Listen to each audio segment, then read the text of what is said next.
The war started while negotiations were in progress. That fact has not received the attention it deserves. On February 26, 2026, 2 days before the United States and Israel launched Operation Epic Fury, Oman's foreign minister, Saeed Badr bin Hamad al-Busaidi, appeared on CBS News and said Iran had already agreed to give up its stockpiles of enriched uranium.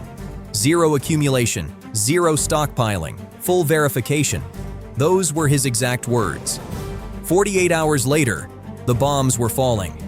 The deal that could have prevented the war was, by one account, already on the table, and the man sent to collect it reportedly failed to recognize what he was holding. Right now, as of May 7, 2026, the United States and Iran are once again inching toward an agreement. Axios reported Wednesday that Washington is closing in on a one-page memorandum of understanding that would halt hostilities, begin reopening the Strait of Hormuz, and launch a 30-day negotiating window on a detailed nuclear settlement. The reported core term, a moratorium on Iranian uranium enrichment for at least 12 years. Iran proposed 5. The US demanded 20. 12 is where the gap may close. But the question this deal must answer is not whether the numbers can be reconciled. It is whether a piece of paper, the third attempt in 11 years, can survive contact with the same political forces that destroyed the previous 2. To understand what a 12-year enrichment moratorium would actually mean, you have to understand what the number means and why the same argument has been had and lost before. Iran's nuclear program did not begin as a weapons project. It began with the United States. In 1967, under President Dwight Eisenhower's Atoms for Peace initiative, Washington supplied Tehran's Nuclear Research Center with its first 5-megawatt research reactor and 93% enriched uranium fuel. Iran was, at that point, an ally. The Shah wanted civilian nuclear power. The US was happy to oblige. The revolution of 1979 changed everything, but it did not erase the infrastructure, the expertise, or the ambition. By 2002, an Iranian opposition group publicly revealed 2 secret underground nuclear facilities at Natanz and Iraq. Natanz was designed to enrich uranium. Iraq was designed to produce heavy water, a component that, in the wrong reactor configuration, generates plutonium, the other pathway to a bomb. The IAEA, the International Atomic Energy Agency, IAEI, sent inspectors. What they found was a program that had been running in secret for nearly 2 decades. Iran had signed the Nuclear Non-Proliferation Treaty, NPT, in 1970. It had been enriching uranium without telling anyone. What followed was a 13-year cycle of negotiation, sanctions, partial agreements, and collapse. Iran agreed to halt enrichment in October 2003. It restarted in 2005 after a conservative government took power. The UN Security Council passed 6 successive sanctions resolutions between 2006 and 2010. Israel and the United States launched the Stuxnet cyber attack in 2009, the world's first confirmed digital weapon, destroying approximately 1,000 centrifuges at Natanz. Iranian nuclear scientists were assassinated on the streets of Tehran. The program kept going.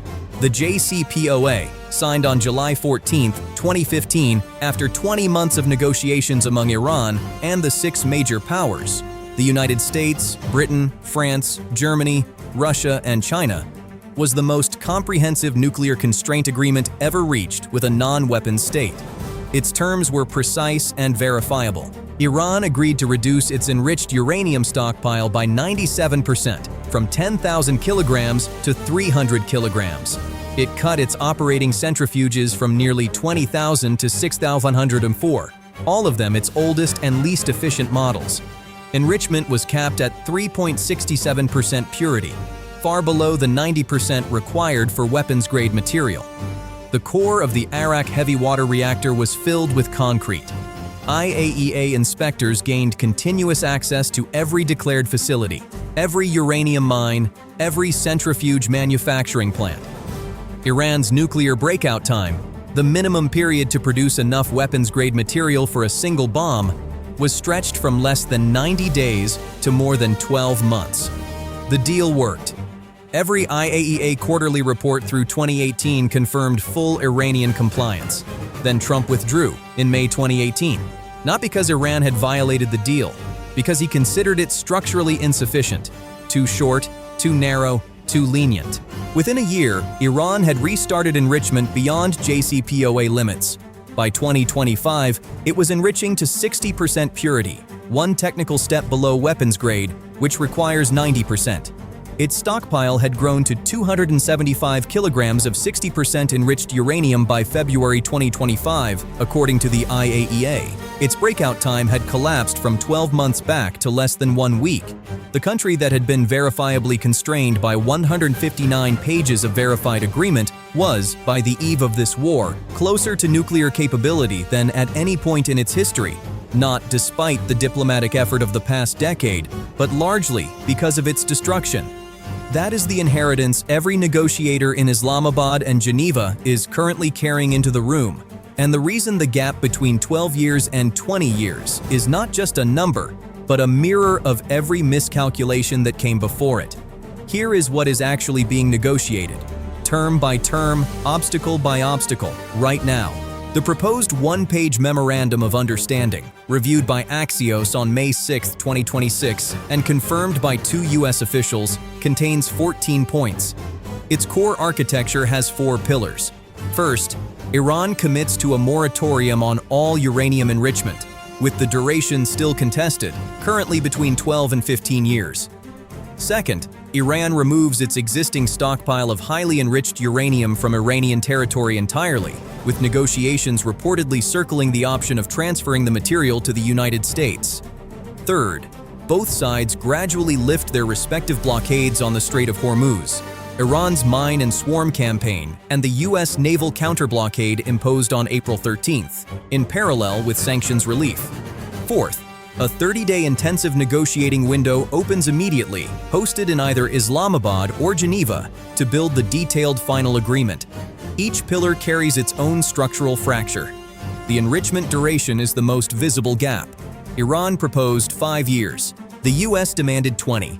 12 is the reported compromise landing zone, with a built-in extension clause. Any Iranian violation automatically prolongs the moratorium. The U.S. position carries a logic. 12 years buys time to reach a more durable settlement before Iran's enrichment rights formally resume. Iran's counter-logic is equally coherent. It has watched one American administration sign a 15-year deal and the next one tear it up in year 3.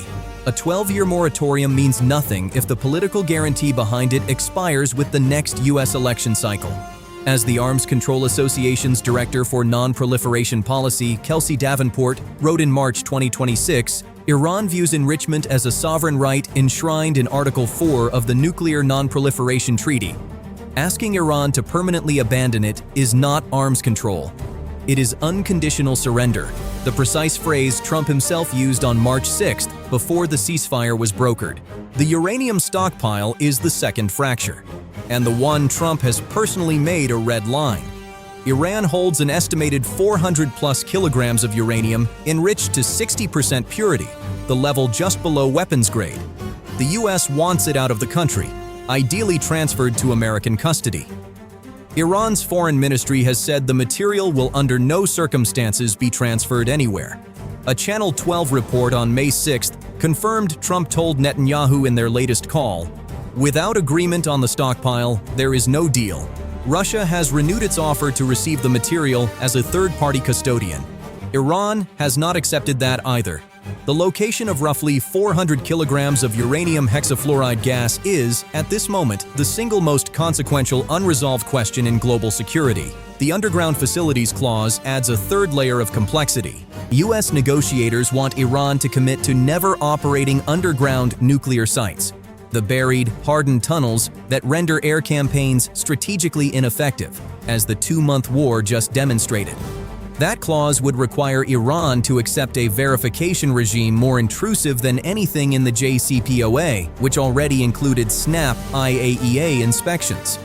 Iran's head of the Atomic Energy Organization publicly stated in April that it will not accept limits on enrichment at all, a position that directly contradicts what its foreign minister Abbas Araghchi, the lead negotiator, has said in private. The gap between Tehran's public statements and its negotiating room is not a detail. It is a symptom of a regime that lost its supreme leader 68 days ago, and has not yet consolidated a unified position on its own survival. The Islamabad talks on April 11th and 12th ran for 21 hours. They ended without an agreement, but they also ended without a collapse. J.D. Vance called the outcome bad news for Iran much more than it is for the United States. Araghchi called it inches away, then accused the U.S. of maximalism and shifting goalposts. Both characterizations were simultaneously true. The U.S. presented what Vance called its best final offer on a 20-year enrichment suspension. Iran countered within 5 years. Neither moved. The ceasefire, since extended past its original 2-week window, has been violated by both sides. Yet the talks have continued. Pakistan's Army Chief, General Asim Munir, who built his rapport with Trump and simultaneously knows the IRGC's leadership from his decade as head of military intelligence, has kept the channel open when every deadline and every ultimatum suggested it should have closed. And now, as of May 7, 2026, the U.S. is waiting for Iran's response to the 14-point memorandum. Trump told Fox News he has given Tehran 1 week. The Iranian Foreign Ministry spokesperson told CNBC on May 6th that the proposal was being evaluated. That single word is the only thing standing between a fragile ceasefire and a resumption of the most destructive air campaign in the Middle East since the Second Gulf War. The historical parallel that this moment most closely tracks is not 2015, the year the JCPOA was signed. It is 2003. That year, Iran voluntarily halted its formal nuclear weapons program, signed the additional protocol granting the IAEA expanded access, and entered negotiations with Britain, France, and Germany. The IAEA confirmed the suspension. U.S. intelligence later assessed, with high confidence in a 2007 national intelligence estimate, that Iran had indeed stopped weaponization work in the autumn of 2003. Iran offered the halt without being bombed into it. It was a genuine strategic choice, made by a regime calculating that a reputation for compliance was worth more than a nuclear deterrent it hadn't yet built. Within 2 years, after the United States refused to offer any security guarantees in return and European negotiations stalled, Iran restarted enrichment. The lesson Tehran absorbed from 2003 is the same lesson it is carrying into the Islamabad and Geneva talks of 2026. Restraint without a durable guarantee produces neither security nor sanctions relief. It produces the next crisis. Every Iranian negotiator in the room right now has lived this cycle. None of them has any structural reason to believe this iteration will end differently unless the architecture itself changes. The silent actor shaping this negotiation in ways no current headline is measuring is Benjamin Netanyahu. The pattern of his interventions across every prior nuclear agreement is now a matter of documented record. Netanyahu addressed a joint session of the United States Congress in 2015 without White House approval in an explicit attempt to block the JCPOA, calling it a stunning historic mistake. He lobbied Trump intensively in his first term to withdraw from the deal, and in 2018 he succeeded. When Biden moved to re-enter negotiations in 2021, Israel struck the Natanz enrichment facility in April of that year. Hardliners in Tehran used the attack to pass legislation that blew up the revived talks. When the 2025 negotiations produced what the Oman mediators described as substantial progress in February 2026, the strikes of Operation Epic Fury followed 48 hours later, strikes that Netanyahu had been lobbying for privately for months. The Intercept reported on April 9, 2026, that Israel's continued bombardment of Lebanon in the first 36 hours of the ceasefire was the single biggest threat to its survival. Dozens of senior Israeli officials and opposition politicians confirmed that Netanyahu had opposed the ceasefire from its first moment. His defense minister had publicly vowed to intensify and expand Israeli attacks inside Iran on the same day the ceasefire was announced. Israel remains a party to this negotiation without being a party to it, present in every room through its capacity to restart what others are trying to stop. The unnamed risk, the one receiving almost no analytical attention, is not that the deal will be rejected outright. It is that it will be signed and then hollowed. The Arms Control Association's forensic review, published in April 2026, identified the core flaw running through the entire negotiation. The lead U.S. negotiator, Steve Witkoff, lacked the technical expertise to evaluate what Iran was actually offering. He misidentified the Tehran research reactor's fuel stockpile as a weapons precursor. He dismissed Iran's proposal to blend down its 60% enriched uranium as a lie. He framed Iran's assertion of a sovereign right to enrich, a position grounded explicitly in Article 4 of the Nuclear Non-Proliferation Treaty, a treaty Iran has never left, as evidence of bad faith. The IAEA Director General Rafael Grossi stated publicly on March 2, 2026, that his agency saw no structured program to manufacture nuclear weapons in Iran. U.S. Director of National Intelligence Tulsi Gabbard testified to Congress on March 18, 2026, that Iran had not resumed enriching uranium. The U.S. government's own intelligence apparatus was saying one thing. The lead negotiator was saying another. The unnamed risk is that a 12-year moratorium, even if signed, even if verified in its early phases, rests on the same structural vulnerability as every agreement before it. It is a presidential commitment, not a treaty. It cannot bind a successor. The JCPOA was not a treaty either. That was the legal opinion of the U.S. State Department itself, committed to writing in November 2015.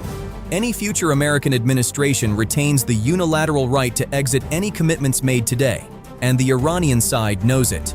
Carnegie Endowment scholar Mohammad Ayatollahi Tabar noted in May 2026 that Iran's leadership has now absorbed a lesson with global implications. A state can cooperate fully with the IAEA, comply with a signed agreement for years, and still face military strikes. The North Korean model, covert sprint to a deterrent, then negotiate from behind a bomb, now has a documented counter-argument in its favor that Tehran did not give it before this war. That is the dimension no deal currently on the table addresses. A moratorium on enrichment buys time. It does not buy trust. And without trust anchored in structural guarantees that survive a change of government in Washington, 12 years from